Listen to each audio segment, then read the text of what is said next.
Hello everyone, good morning to all. I am Pooja. आज हम यहाँ पे 2 दिनों के करंट अफेयर्स को डिस्कस करेंगे, 15th and 16th of May के करंट अफेयर्स। सबसे पहले हम बात करेंगे इम्पॉर्टेंट डेज़ के बारे में।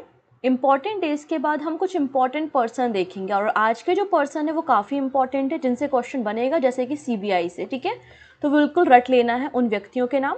इसके बाद हम अपनी state news, national news, banking, defence and international news को हम कवर करेंगे।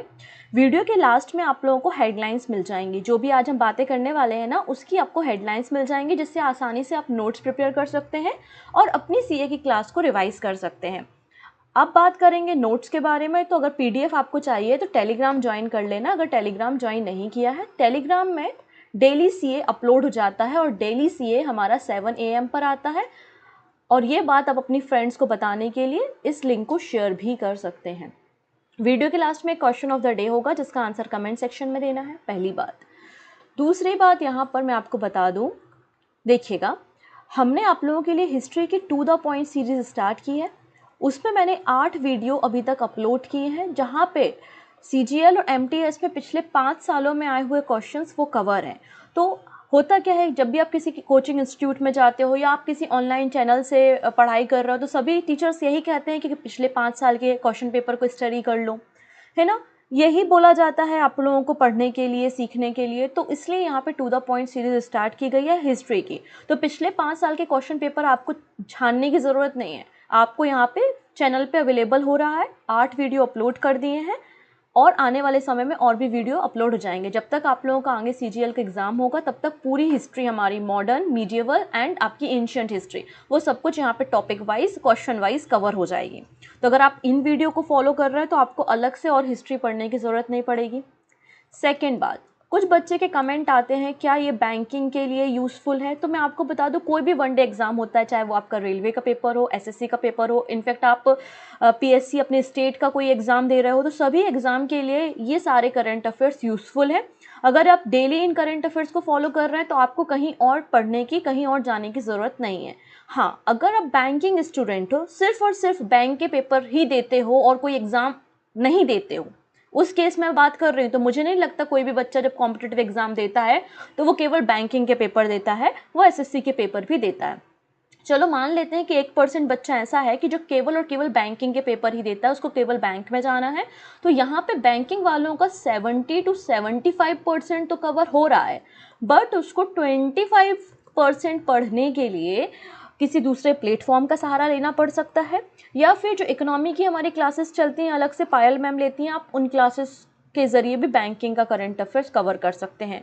क्योंकि अगर मैं ज़्यादा यहाँ पे बैंकिंग टर्म इंट्रोड्यूस करूँगी और ज़्यादा बैंक के बारे में आपको बताऊँगी, तो बाकी सारे बच्चों के लिए वो बिल्कुल यूजलेस हो जाएगा, है ना। तो इसलिए मेजर जो हमारी ऑडियंस है उसको फोकस करते हुए हम करंट अफेयर्स यहाँ पे लेते हैं।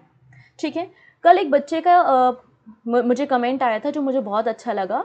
उसने हमें बताया कि उसका कल पेपर था और पेपर में 18 क्वेश्चन पूछे गए थे CA के, और उन 18 क्वेश्चन में से 15 क्वेश्चन वही क्वेश्चन थे जो मैंने डेली CA में कवर किए हैं। तो 15-18 में से 15 क्वेश्चन हमारे CA से आना एक बहुत अच्छी बात है। तो आप इस तरीके से प्रूफ से देख सकते हैं कितने अधिक मात्रा में हमारे सेशन से करंट अफेयर्स पूछे जाते हैं। तो इसलिए आप अपने फ्रेंड्स को भी रिकमेंड कर सकते हैं। ठीक है, सो स्टार्ट कर लें हम आज का सेशन। सबसे पहले बात करते हैं 15th and 16th of May के इम्पॉर्टेंट डे के साथ।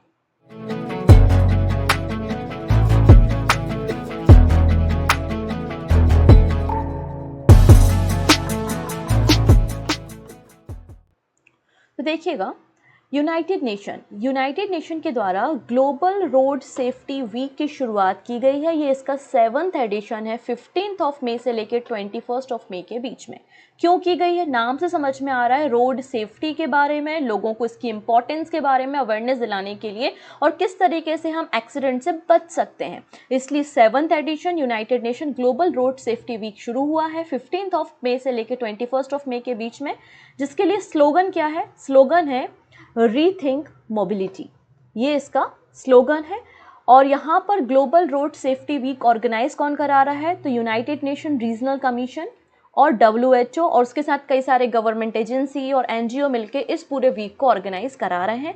क्या मकसद है इनका, इनका मकसद है 2021 से लेकर 2030 में ना इतने समय में जो एक्सीडेंट होते हैं, जो एक्सीडेंट्स में डेथ होती है, इंजरी होती है, उसको 50% रिड्यूस करना है। तो अगर आपसे पूछ लिया जाए कि यूनाइटेड नेशन का क्या टारगेट है कि कब तक 50% एक्सीडेंट को, इंजरी को, डेथ को रिड्यूस करना है, तो आप कहेंगे 2030 तक, 2030 तक। ठीक। नेक्स्ट इंपॉर्टेंट डे है इंटरनेशनल डे ऑफ फैमिलीज़। इसको 15 मई को सेलिब्रेट किया गया। फैमिली का क्या रोल होता है सोसाइटी में और क्या इंपॉर्टेंस होती है फैमिली की, इसके बारे में बताने के लिए। इसकी थीम थी डेमोग्राफिक ट्रेंड्स एंड फैमिलीज। इस दिन की शुरुआत यूनाइटेड नेशन ने की थी एक रेजोल्यूशन को पास करके 1994 में। ठीक है। नेक्स्ट है world migratory word day. Basically ये दिन जो है ना वो साल भर में 2 बार मनाया जाता है। एक बार होता है सेकेंड सैटरडे ऑफ मई और एक बार होता है अक्टूबर में। ठीक है। तो इस बार ये 13 मई को पड़ा। तो वर्ल्ड माइग्रेटरी वर्ड डे हमने कब मनाया? 13 अक्टूबर को बनाया। क्यों? जो माइग्रेटरी वर्ड्स आते हैं एक कॉन्टिनेंट से दूसरे कॉन्टिनेंट वो ट्रेवल करते हैं, तो उनके बारे में लोगों को बताने के लिए और उनके कंजर्वेशन को प्रमोट करने के लिए। ठीक। थीम क्या है? Water and it's importance for the migratory words. तो वाटर की और क्या इंपॉर्टेंस है माइग्रेटरी वर्ड्स के लिए, ये बताने के लिए यहाँ पे थीम थी। इस दिन की शुरुआत 2006 में की गई थी, 2006 में। ओके है। तो ये हो गए हमारे कुछ इंपॉर्टेंट डेज। अब यहाँ पे बात हो रही है 5th edition of global Ayurveda festival. तो जो 5वां एडिशन है ग्लोबल आयुर्वेदा फेस्टिवल, इसकी शुरुआत तिरुवनंतपुरम में होगी, केरला में। कब होगी? 1 दिसंबर से लेके 5 दिसंबर के बीच में। ठीक है। जिससे जो आयुर्वेदा प्रैक्टिशनर्स हैं वो एक जगह आएँ, अपने विचारों को रखें, वर्ल्ड के सामने क्या आयुर्वेदा का पोटेंशियल है वो बताया जा सके। इसलिए ग्लोबल आयुर्वेदा फेस्टिवल का 5वां एडिशन तिरुवनंतपुरम केरला में होगा 1 दिसंबर से लेके 5 दिसंबर तक। जिसकी थीम क्या है? Emerging challenges in health care and resurgent Ayurveda. ठीक।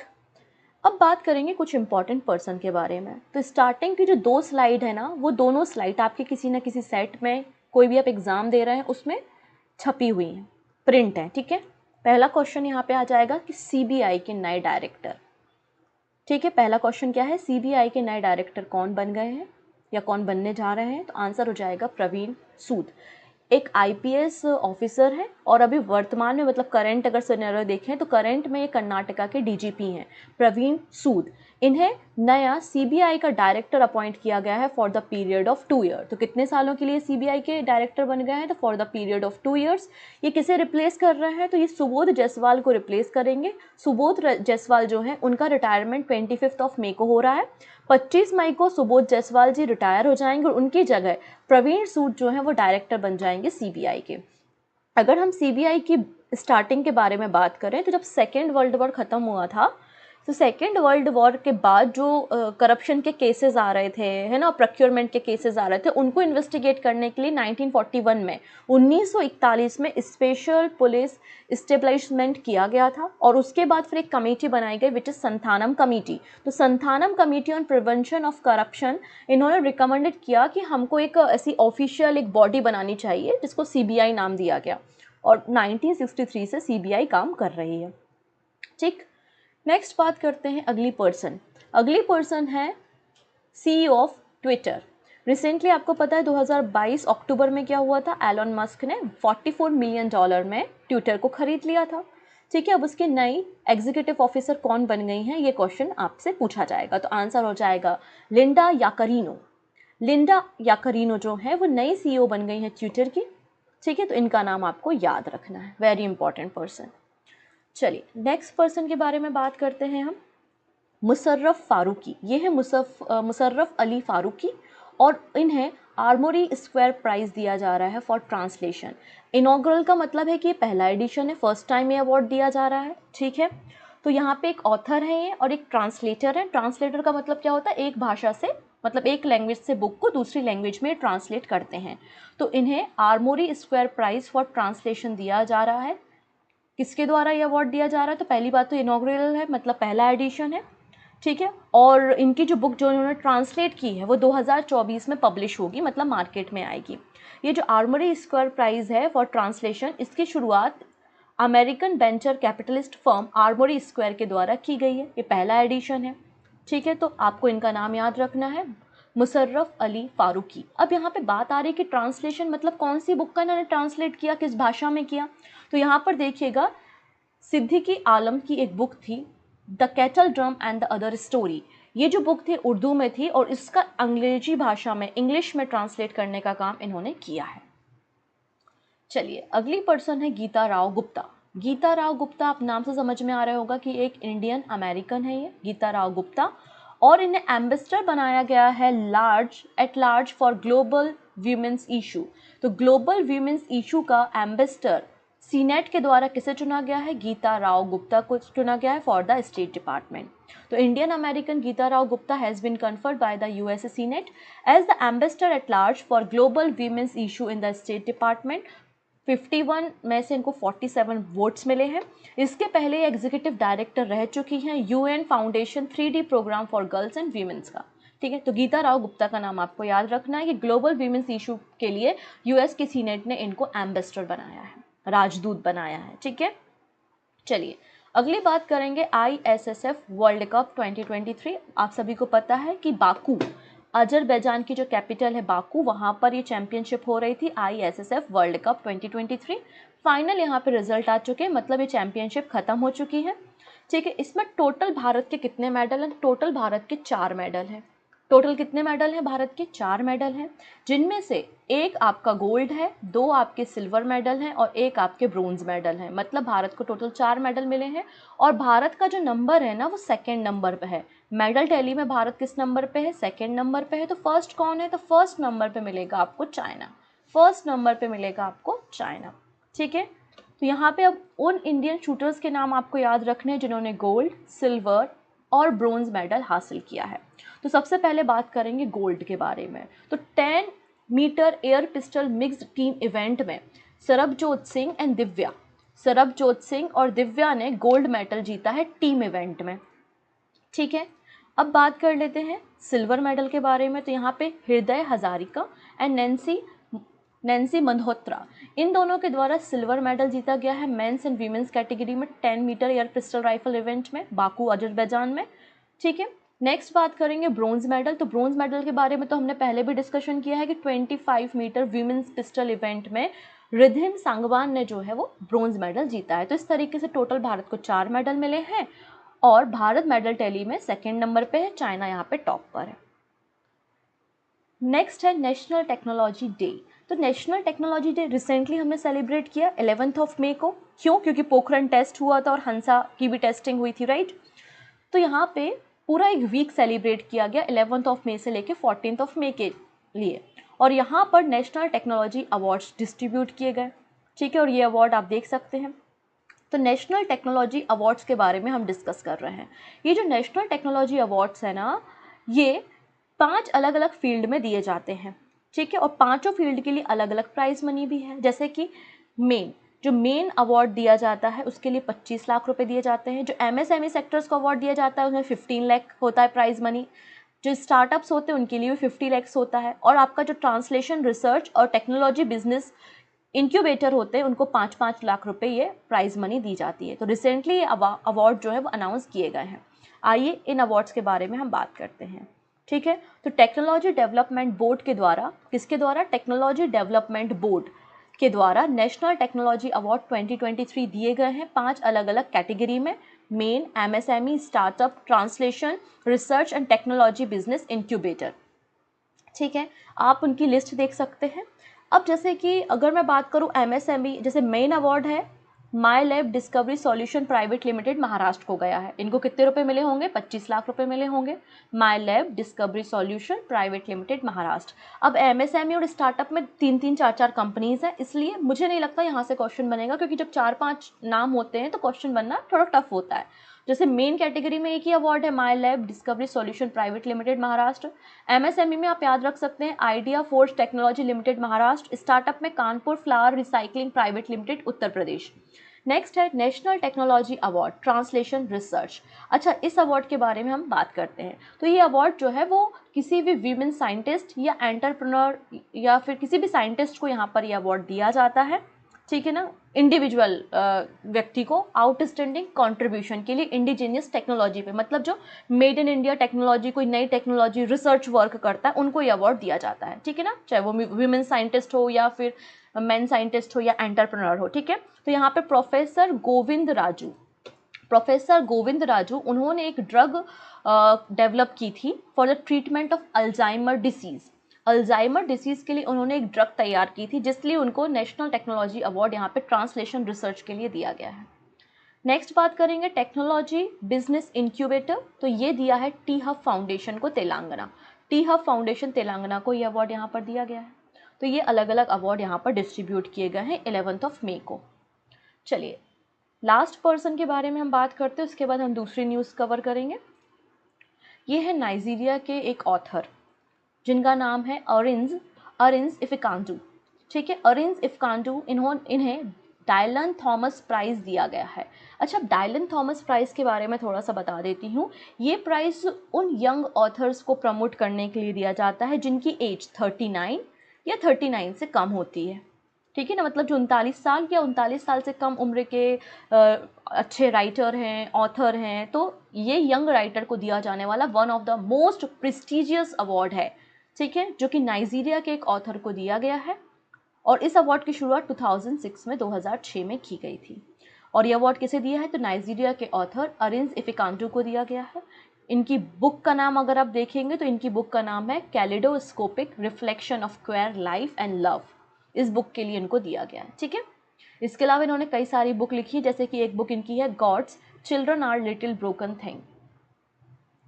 ओके, चलिए अब कुछ स्टेट न्यूज़ हम देख लेते हैं।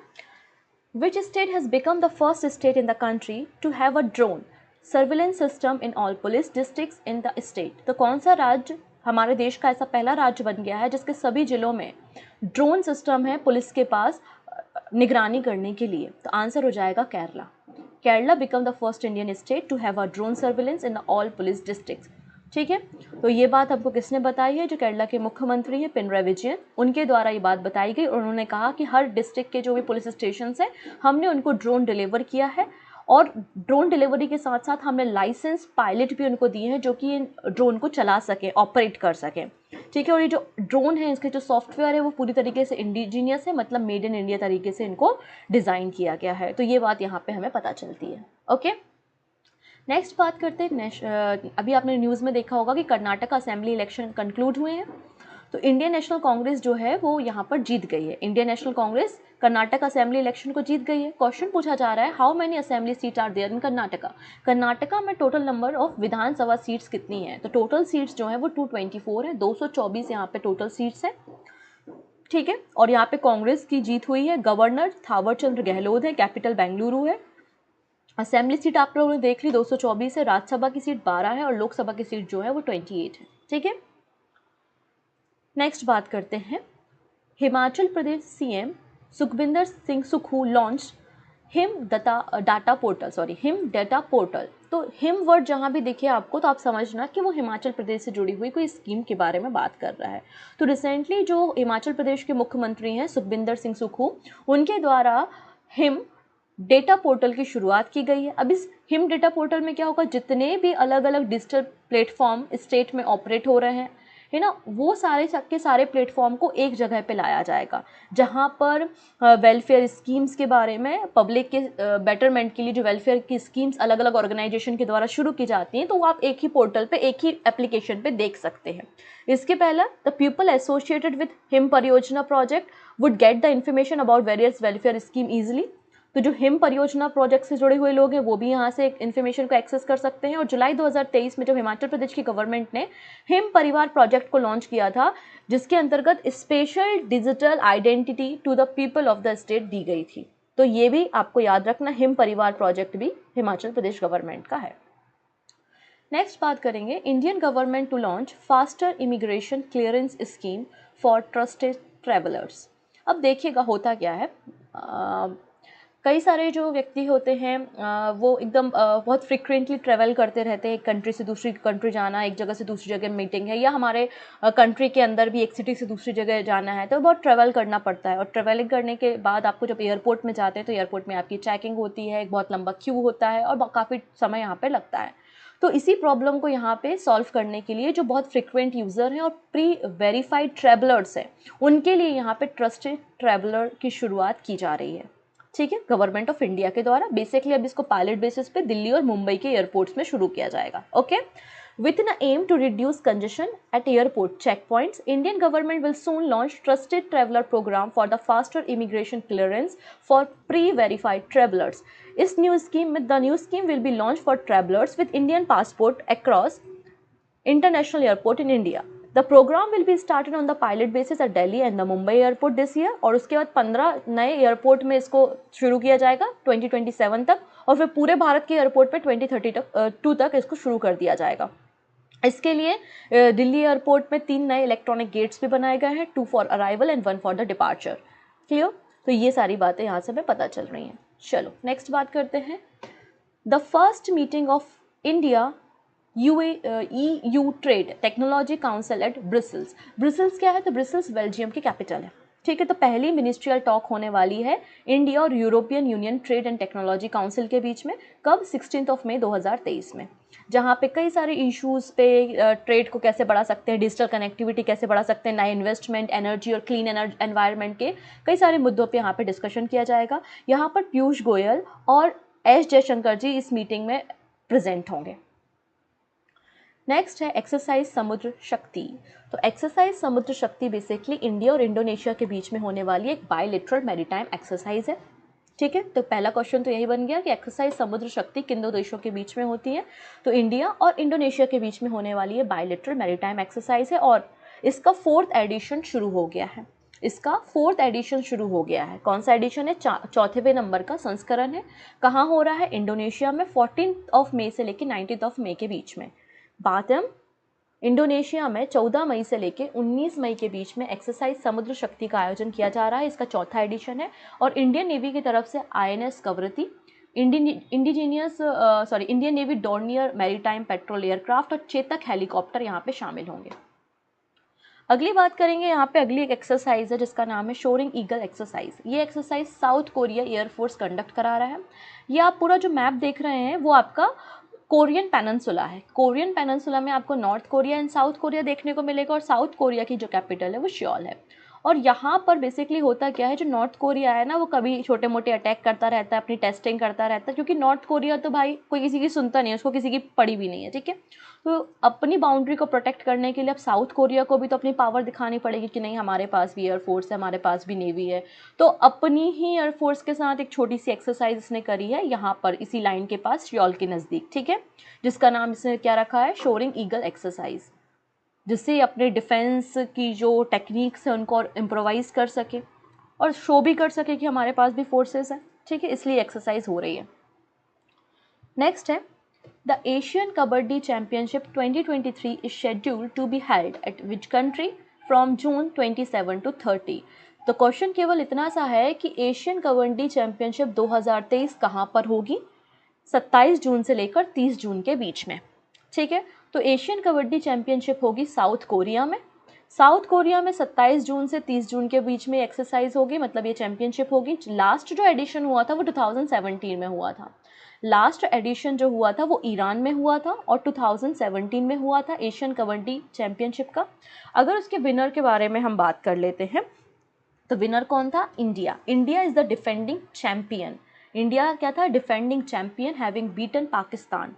पाकिस्तान को इसने हराया था 2017 में, और वीमेंस कैटेगरी में भी इंडिया ने बीट किया था साउथ कोरिया को 2017 में। तो मेंस कैटेगरी और वीमेंस कैटेगरी दोनों में कबड्डी टीम में भारत ने यहाँ पे टॉप किया था, जब 2017 में एशियन कबड्डी चैंपियनशिप हुई थी ईरान में। इस साल जो एशियन कबड्डी चैंपियनशिप हो रही है वो साउथ कोरिया में हो रही है।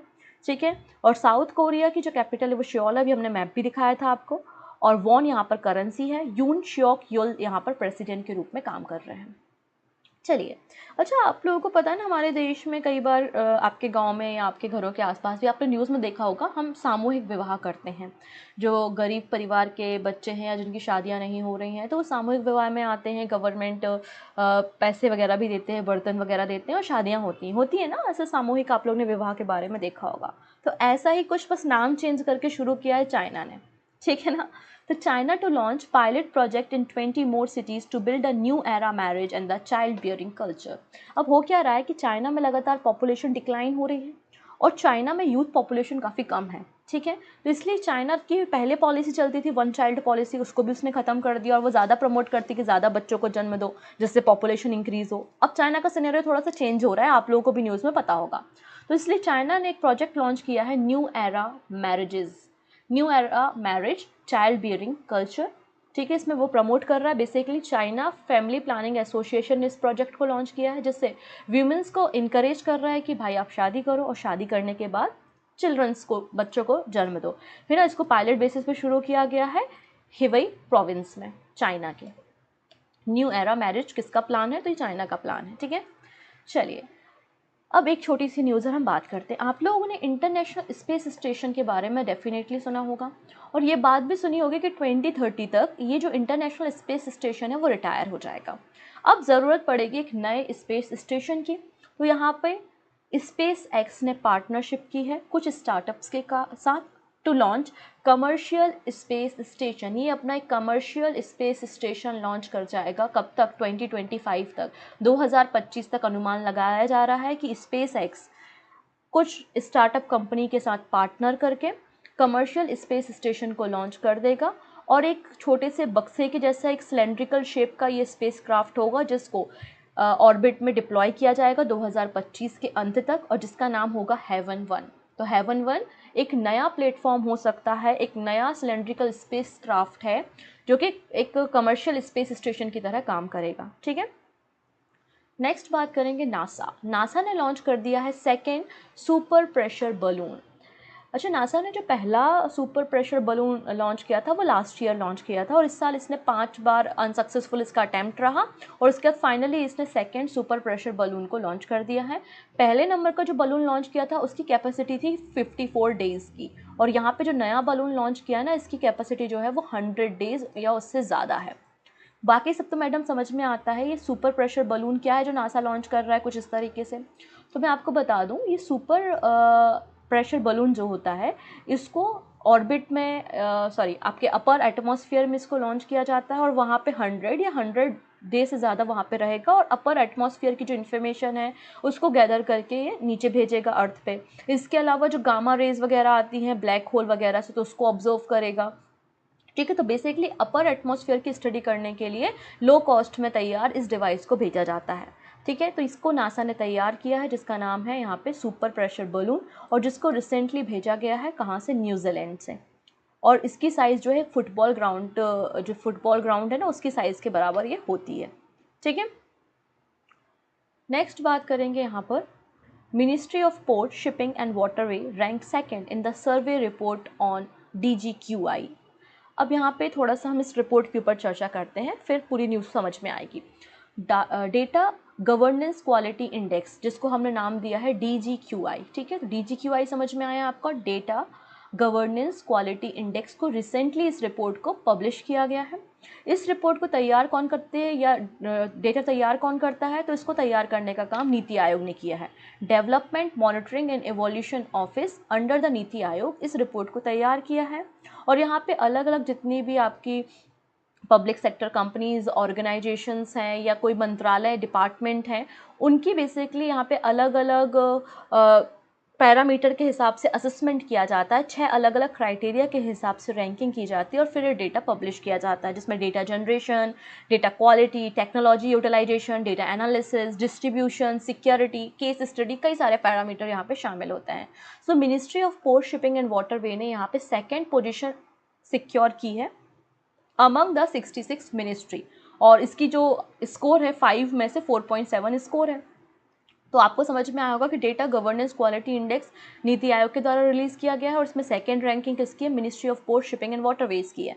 तो आप लोग सोच रहे होंगे कि फर्स्ट रैंक किसकी है? मैंने भी काफ़ी सर्च किया, PIB की न्यूज़ देखी, सबका ही सेकेंड रैंकिंग ही है। मतलब कोई भी मिनिस्ट्री को फर्स्ट रैंक नहीं दिया गया है, इसका ये मतलब निकलता है, पहली पोजीशन खाली छोड़ दी गई है। ठीक है, नेक्स्ट है RBI लॉन्च 100 डे 100 पे कैंपेन। अब ये क्या चीज़ है? 100 day 100 page campaign.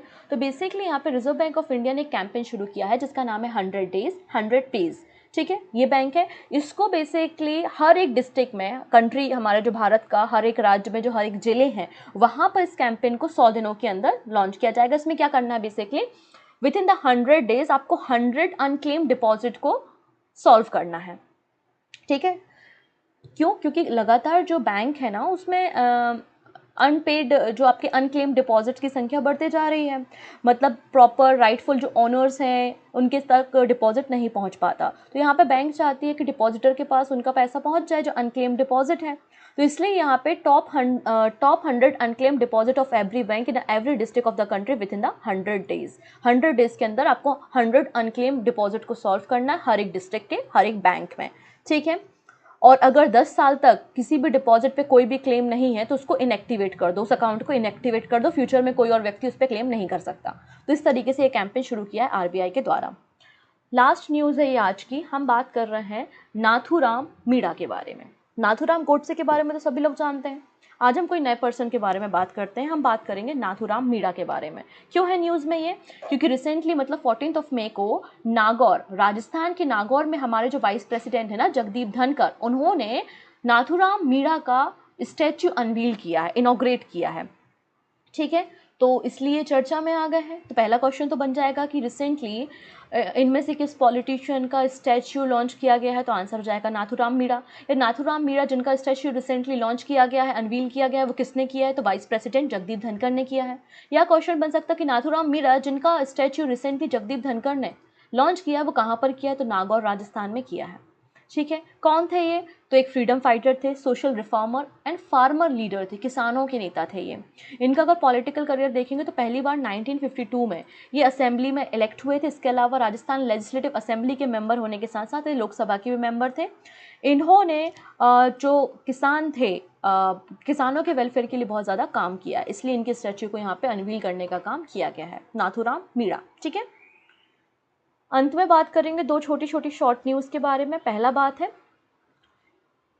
Internal displacement monitoring centre. Internal displacement monitoring centre की एक एनुअल रिपोर्ट पब्लिश हुई है ना। मतलब एक सिटी से दूसरी सिटी में या एक शहर से दूसरे शहर या एक कंट्री से दूसरे कंट्री के बारे में हम यहाँ पे बात कर रहे हैं। जो आपका डिस्प्लेसमेंट होता है जब किसी भी कंट्री में कोई क्राइसिस आते हैं या किसी व्यक्ति को नौकरी नहीं मिल रही है, या फिर आपने सीरिया का क्राइसिस देखा, यूक्रेन का क्राइसिस देखा, तो इसमें क्या होता है, लोग डिस्प्लेस होते हैं, उनका माइग्रेशन होता है ना। तो इंटरनल डिस्प्लेसमेंट मॉनिटरिंग सेंटर ने एक एनुअल रिपोर्ट पब्लिश की और इसमें बताया गया है कि पूरे वर्ल्ड में लगभग 71 मिलियन पीपल जो हैं 2022 में डिस्प्लेस्ड हुए हैं, एक जगह से दूसरी जगह गए हुए हैं।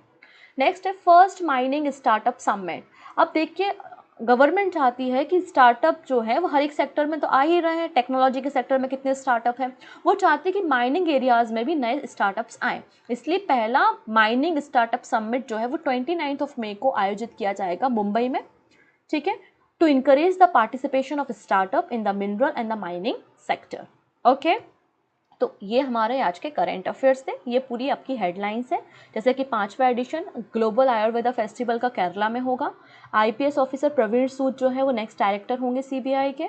फिर आपने मुशर्रफ फारूकी के बारे में देखा जिनको पहला आर्मोरी स्क्वायर प्राइज़ दिया जा रहा है फॉर ट्रांसलेशन। एलॉन मस्क ने लिंडा याकरिनो को ट्विटर का नया सीईओ अपॉइंट कर दिया है। गीता राव गुप्ता एम्बेसडर बन गई हैं ग्लोबल वीमेंस इशू की। आईएसएसएफ वर्ल्ड कप में भारत ने 4 मेडल यहाँ पे जीते हैं। मेडल टैली में 2nd नंबर पे आई है चाइना के बाद। टेक्नोलॉजी डेवलपमेंट बोर्ड के द्वारा यहाँ पे नेशनल टेक्नोलॉजी अवार्ड दिए गए हैं, वो भी हमने देख लिया। हमने डेलॉन थॉमस प्राइज़ के बारे में डिस्कशन कर लिया। फिर केरला जो है वो भारत का पहला स्टेट बन गया जिसमें हर एक डिस्ट्रिक्ट पुलिस में आपको ड्रोन की फैसिलिटी अवेलेबल हुई है। फिर हिमाचल प्रदेश के जो मुख्यमंत्री हैं सुखबिंदर सिंह सुक्खू, उन्होंने हिम डेटा पोर्टल की शुरुआत की है। इंडियन गवर्नमेंट के द्वारा फास्टर इमिग्रेशन क्लियरेंस स्कीम के लिए ट्रस्टेड ट्रैवलर की शुरुआत की है। First meeting India EU trade technology council Brussels में होगी। 4था एडिशन जो इंडिया इंडोनेशिया का बायलैटरल एक्सरसाइज है समुद्र शक्ति, उसकी शुरुआत हो गई इंडोनेशिया में। फिर आपने सोरिंग ईगल एक्सरसाइज के बारे में बात की जो कि साउथ कोरिया की एयरफोर्स एक्सरसाइज है। फिर एशियन कबड्डी चैंपियनशिप 2023 में साउथ कोरिया में आयोजित किया जाएगा। चाइना ने एक नया प्रोजेक्ट लॉन्च किया है न्यू एरा मैरिज। नेक्स्ट है space startup Vast is aiming to launch school bus size space station to orbit by late 2025 in association with Elon Musk rocket form SpaceX. ये हमने देखा था, हमने सुपर प्रेशर बलून देख लिया, हमने सर्वे के बारे में बात कर ली और आरबीआई के कैंपेन के बारे में बात कर ली। तो ये न्यूज़ आज हमने देखी है। अंत में हम बात करेंगे कुछ क्वेश्चंस के बारे में। पहला है टाइम मैगजीन में रिसेंटली किसे फीचर किया गया है कवर पेज पे? तो आंसर हो जाएगा Deepika Padukone. Deepika Padukone is the right answer. Next है कार्तिक बालगोपालन। रिसेंटली ये किस कंपनी के नए मैनेजिंग डायरेक्टर बन गए हैं? तो प्यूमा इंडिया के नए मैनेजिंग डायरेक्टर हैं कार्तिक बालगोपालन। नेक्स्ट बात करेंगे हम, who has been appointed as the interim MD and the CEO of the national investment in infrastructure fund? तो आंसर हो जाएगा यहाँ पे राजीव धर, ऑप्शन डी। नेक्स्ट बात करते हैं, who among the following actor has been chosen to inspire and support the Indian contingents participating in the upcoming Special Olympics for individual with intellectual disability? तो आंसर हो जाएगा Ayushmann Khurrana, option D. Next है, पहला Govind Swarup life time achievement award किसको दिया गया है bye ASI? Answer है Jayant Narlikar, option A. This is the question of the day. Recently मैंने आपको न्यूज़ में बताया था AR खलील, जिनका रिसेंटली निधन हो गया है, डेथ हो गई है। He was the former vice president of which sport organisation? ये किस स्पोर्ट ऑर्गेनाइजेशन के फॉर्मर प्रेसिडेंट थे, वाइस प्रेसिडेंट थे, sorry. Options are international hockey federation, badminton association of India, all India chess federation या all India football federation. तो जो भी सही आंसर होगा वो आप हमें कमेंट में बताइएगा। हो सकता है आज का लेक्चर थोड़ा सा बड़ा हो जाए, बट आप लोग मैनेज कर लेंगे। बाकी सारी बातें हम कल के सेशन में करेंगे, जहाँ पर मुझे आपको बाफ्टा टीवी अवार्ड्स के बारे में बताना है। बाफ्टा अवार्ड अलग होते हैं, बाफ्टा टीवी अवार्ड्स अलग होते हैं, तो कल हम उन अवार्ड्स के बारे में डिस्कशन कर लेंगे। ओके, सो मिलते हैं नेक्स्ट सेशन में। Take care and bye bye.